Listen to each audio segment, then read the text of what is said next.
ఏది అయినా ట్రై చెయ్యి ఆచి చికెన్ మసాలా. ఆచి చికెన్ మసాలా 22 కింద భూములు చేర్చి ప్రభుత్వం ప్రజలకి అన్యాయం చేస్తోంది అన్నారు బీజేపీ ఎంపీ ఈటెల రాజేందర్.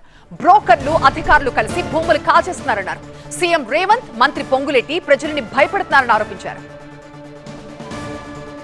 అన్యాయం ఏంటంటే ఆనాటి ప్రభుత్వం రంగారెడ్డి జిల్లా కలెక్టర్ని, మేడ్చల్ జిల్లా కలెక్టర్ని గుప్పెట్లో పెట్టుకుంటే ఈనాటి ప్రభుత్వం మాత్రం హైదరాబాద్ చుట్టుపక్కల ఇవాళ ఎక్కడ ఎన్ని కిలోమీటర్ల పరిధిలో అయితే విలువైన భూములు ఉన్నాయో అన్ని కిలోమీటర్ల పరిధిలో ఉన్న కలెక్టర్లకు ఇచ్చిన ఆదేశాలు ఏంటంటే మా ప్రమేయం లేకుండా, అంటే మా మంత్రుల ప్రమేయం లేకుండా, ముఖ్యమంత్రి గారి ప్రమేయం లేకుండా, ఒక్క మాట చెప్పాలంటే ముఖ్యమంత్రి గారి ప్రమేయం లేకుండా, రెవెన్యూ మంత్రి గారి ప్రమేయం లేకుండా ఇవాళ సంగారెడ్డి కలెక్టర్ గారు కానీ, మెదక్ జిల్లా కలెక్టర్ గారు కానీ, భువనగిరి జిల్లా కలెక్టర్ గారు కానీ, సిద్దిపేట జిల్లా కలెక్టర్ గారు కానీ, ఇవాళ మల్కారి జిల్లా కలెక్టర్ కానీ, హైదరాబాద్ జిల్లా కలెక్టర్ కానీ, రంగారెడ్డి జిల్లా కలెక్టర్ కానీ వీళ్ళెవ్వరు కూడా ఇవాళ ఫైళ్ళ మీద సంతకం పెట్టే పరిస్థితి లేదు.